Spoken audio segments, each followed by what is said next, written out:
When we're able to attend conferences, it's an opportunity for us to learn from our nurse educator colleagues, to network, and to have a little bit of fun. It's the perfect mix between fun and learning. Active engagement in the learning classroom is also one of those evidence based practices that we continue to hear a lot about at conferences. If you are attending the NLN Summit, the ATI Summit that will be in the beginning of the year, or even the Odin Conference, these are all professional organizations that provide evidence based content through their conferences every single year. If you haven't attended one of these, I highly encourage you to consider it as you think about expanding your knowledge on a national level. Welcome back, everybody, to Dr. Sellars Educate. We're happy that you're here as we continue to explore topics that are related to the NLN Nurse Educator competencies. If you haven't taken a look at those competencies, I want you to go ahead and write this down right now using the study worksheet that hopefully you've already printed out, as that is part of our discussion that we have every single week right here on our YouTube channel. The study worksheet is going to allow you to stay focused on your journey. All right, so going back to the blueprint, which outlines all of the sub-competency statements that we're expected to demonstrate in our work that we do with our students. So you're going to go to the nln.org website, and you're going to click on whichever certification you are exploring, CNE, CNE Novice, or CNE Clinical, and then you're going to print out the actual handbook, the candidate handbook.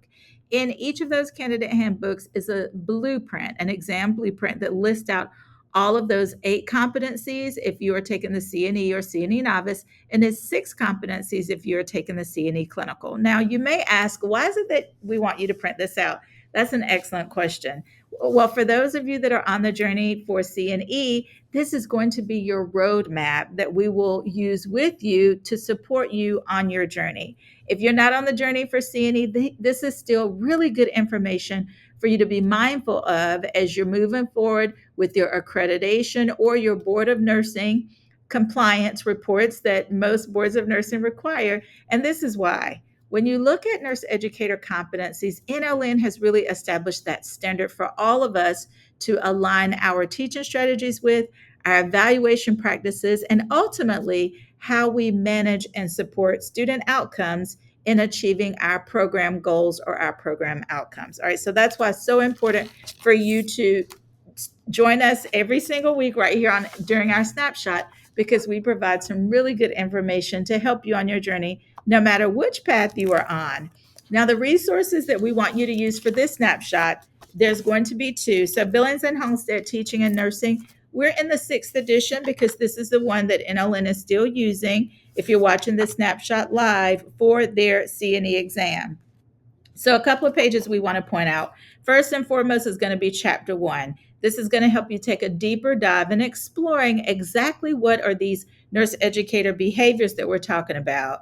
The global umbrella of teaching and nursing can be very broad, and we want you to stay focused as you move forward. All right, so chapter 1 is going to give you a really good introduction, and then chapter 2 is going to talk about how do we engage with our learners. What are some of those evidence-based teaching strategies that we want to use to help guide the teaching plans that we are developing. So chapter 1 and 2 for this snapshot are the 2 main chapters that we want you to focus on in Billings and Halstead. And then the second resource is going to be Dr. Caputi's review book. I know most of you already have it, but this is the review book. And then this is Billings and Halstead's 6th edition. Some of you may have the 7th edition. There is a crosswalk that is actually posted right here on our YouTube channel. Okay, and then for Dr. Caputi's review book, we want you to read chapter 1 and chapter 2 to give you a really solid foundation as you are exploring the topics that we are discussing in this snapshot. All right, so for this snapshot, we're looking at exactly that. What are some of these strategies that we're talking about when we are thinking about how do we best support our students, and ultimately, how do we engage in lifelong learning? Well, this is what we know about lifelong learning. First and foremost, it takes a commitment, right? We know that in our nursing programs, we establish a foundation with the MSN program, and then we're able to build on that as we move through our nurse educator journey. Okay, so we start with that MSN in nursing education, although it's not a requirement. I know most of us do. And then we transition into our careers. This is going to give us a really good opportunity to apply the concepts that we learn about in our nursing program. But that's only the beginning. What our lifelong learning commitment looks like is engaging in these practices that we're going to explore, to include conferences, to include engagement in scholarly work, right? So we've talked about scholarship of teaching and learning in previous snapshots, and we'll continue to explore that content in our fall series boot camp. And also, third, is going to be that peer mentoring, where we're either serving as a mentor or we're being mentored by another colleague that is going to help us advance our teaching strategies to become an even more effective educator in the classroom. Lifelong learning, we want to be able to demonstrate these behaviors that we're going to explore. It allows us and really equips us with the information we need to evolve our nursing practices over time. We're able to enhance and really to foster these teaching practices that we're talking about with our students in the classroom, and that we're also sharing with our peers. This is the value of engaging in these lifelong learning practices. The role for professional development is for us to continuously be plugged in or connected to our professional organizations. Many of us may be members, active members of NLN or maybe AACN, or you may be accredited as a provider by ANCC, or you could belong as an individual to the Odin organization. Whatever that professional organization is for you, go ahead and write this down as a takeaway.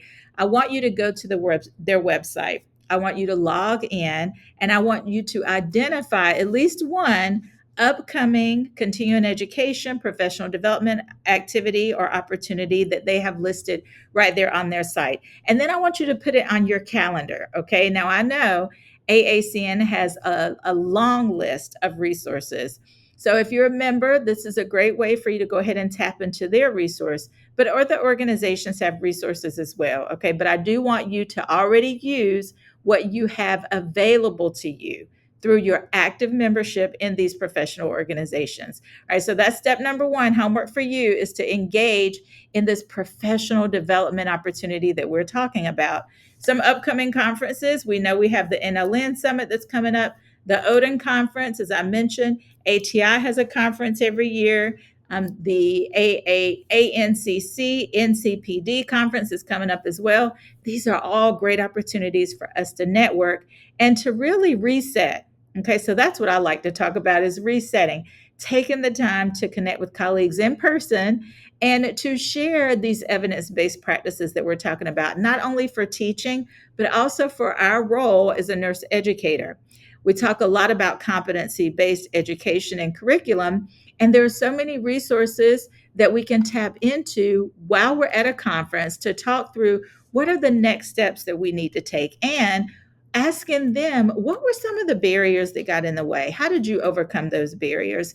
And then we also have the DMPs of Color. That's another great conference where colleagues are going to come together. They're going to talk about evidence-based practices, and they're going to network and compare notes, and also think about what are some goals or objectives that I, as an individual nurse educator, want to achieve. Perhaps the person that's at that conference could be in the same session as you, has already crossed that bridge, has already received that promotion, is already tenured. Tapping into what they did on their journey is only going to help you feel more confident as you move forward on your journey. And also, it will help you with your competence because you will know exactly what steps that they took. All right, and then now we want to talk a little bit about what is going to be defined or really quantified as your networking opportunities. How do you engage in networking? So, first of all, bring your business cards. Okay. So, if you don't have business cards right now, go ahead and order them. Now is the time, as I'm sure many of you will be attending conferences. And what you want to do is be able to exchange that business card. All right. And then I'll share one other tip related to the business card. Flip it over on the back or even on the front and write down what conference you attended where you met this person, and also write down the date, okay, the actual date of the conference where you met them. And then the third part is the actual city and state, because what you want to be able to do, especially if it's a colleague that you want to partner with in the future, you want to email them as a follow-up to remind them of your connection and where it occurred, because some of us go to several conferences a year, and this is going to help them recall and remember exactly what your conversation was like. All right, so that's one other takeaway, is to go ahead and order those business cards or get those printed if you need them to be printed, so you will be ready when time comes for you to exchange information. All right, so let's take a look at this thought-provoking question and see what you think about this. Supporting the needs of diverse learners is the responsibility of the nurse educator. Which of the following teaching strategies most effectively facilitates learning in a diverse student population by fostering critical thinking and deep understanding? All right, so we have A, traditional lecture format, B, problem based learning, or C, standardized testing. The two topics we want you to consider every single time you see a question on the CNE exam. Number one, what is this question really asking me? Okay. And then number two, what is it that I know for sure? So I'm going to give you all a second to take a look at this thought provoking question. And then, what other point I want to make is colleagues ask us all the time about which practice questions or quiz questions they should use to help them get ready.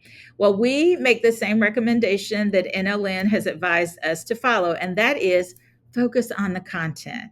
If you do have test anxiety, we do recommend the NLN self-assessment exam, because it's going to serve two purposes. Number one, it's going to get you more accustomed to computerized questions. And then number two, it's also going to give you rationale for the correct answers and the incorrect answers. Now, if you don't have test anxiety, we've only seen about a 50-50 split when it comes to colleagues telling us the value of the SAE. But if you do have test anxiety, that is a group of colleagues we do recommend the SAE for. Okay, so you can consider whether or not you want to purchase that resource directly from NLN. Lifelong learning also allows us to tailor our teaching strategies. Remember, that's the topic of this snapshot. What is our role? What is our responsibility when we think about lifelong learning? Engaging and really validating these evidence-based teaching practices is going to empower us with the tools and resources we need to provide these diverse learning experiences for our students. We know that all students learn differently. We want to be able to help students identify how they learn best. We can engage in this practice by providing a VARC assessment for them, a learning styles inventory tool. You can find that right here in the description. It's free, and it does two things. Number one, it helps students identify, how do I learn best, or what is my dominant learning preference style? Secondly, it allows us to know who's in the room. So if we see 50% of our students are kinesthetic learners, then we know they may struggle, right, if we only lecture. But we already know that we engage in evidence-based teaching practices, which says that we don't want to be that sage on the stage, right? We want to be that guide on the side. We want to be that coach to help close the loop for students and help them bridge that theory to practice gap that we know Patricia Benner talks about in her work. What else do you want to consider? Kolb's experiential learning theory. We learn through doing. That's what the theory says. We want to engage students in the reflective practice so that they can consider what worked well, what didn't work well, and what am I going to do differently next time this experience presents itself to me. Practical application. Clinical practice starts in the classroom. We want to engage in using different technologies to help students practice these clinical skills that they are going to need in the clinical setting. Speaking of technology, we talk about active engagement and fostering of student engagement. Well, our ability to do that really requires students to put their hands in motion, right? We want to engage because we know that's critical. Thinking about Kolb's experiential learning theory, thinking about Malcolm Knowles' adult learning theory, we want our nursing students to have interactive activities so that we can validate that learning has happened. Embracing technology is going to allow us to do this. We want to make sure that we're knowledgeable about the technology first, and then we can use it effectively in our classroom. There are so many different e-learning platforms. Use the resources that we have. We're going to support our diverse student learner even if they are challenged in using technology, by giving them resources to help them move through that learning experience that we want them to have. All right, so let's take a look at the thought-provoking question. If you chose B, you are correct. Many of our students are struggling in the classroom. We want to be able to bridge that theory practice gap by equipping ourselves with the lifelong learning skills that we need in order to be confident and competent in the classroom. We hope this snapshot has been helpful and we look forward to seeing you next time. Have a great one, everybody.